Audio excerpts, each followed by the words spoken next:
बिस्मिल्लाहिर्रहमानिर्रहीम। अस्सलाम वालेकुम। Welcome to my channel. आज की वीडियो में हम ग्रेड 6 इंग्लिश बुक का यूनिट नंबर 1B रीड करेंगे।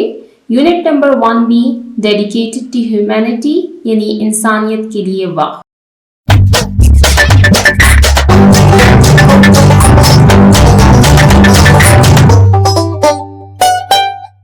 इस यूनिट में हम कुछ ऐसी पर्सनालिटीज के बारे में रीड करेंगे जिन्होंने अपनी जिंदगी इंसानियत की खिदमत के लिए वक्फ कर दी थी।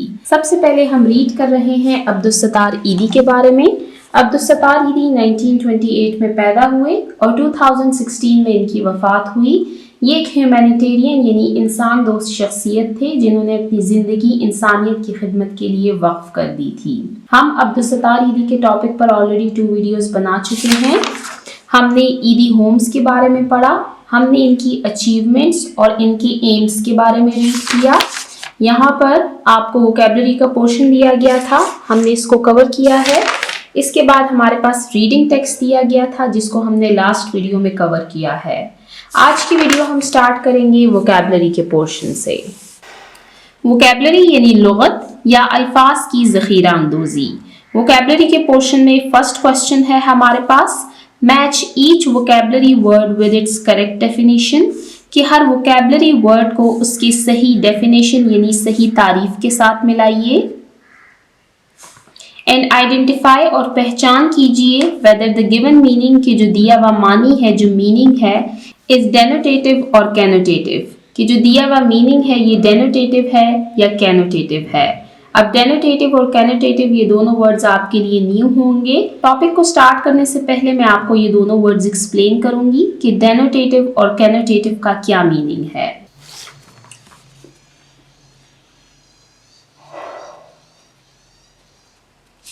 डेनोटेटिव meaning refers to the literal,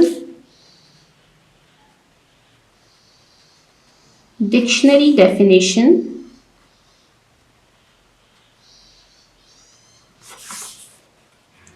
without any emotional or cultural associations. कि डेनोटेटिव का मतलब है किसी लफ्ज़ का हकीकी और लुग़वी मानी जो बगैर किसी जज्बाती या इजाफी तासुर के होता है। यानी जो डेनोटेटिव मीनिंग है ये हमारे पास डिक्शनरी डेफिनेशन होती है जिसमें किसी इमोशंस का कोई इफेक्ट नहीं होता। अब नेक्स्ट है हमारे पास कैनोटेटिव।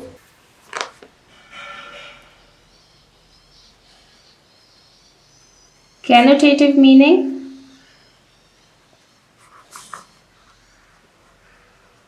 refers to the emotions, feelings or associations a word carries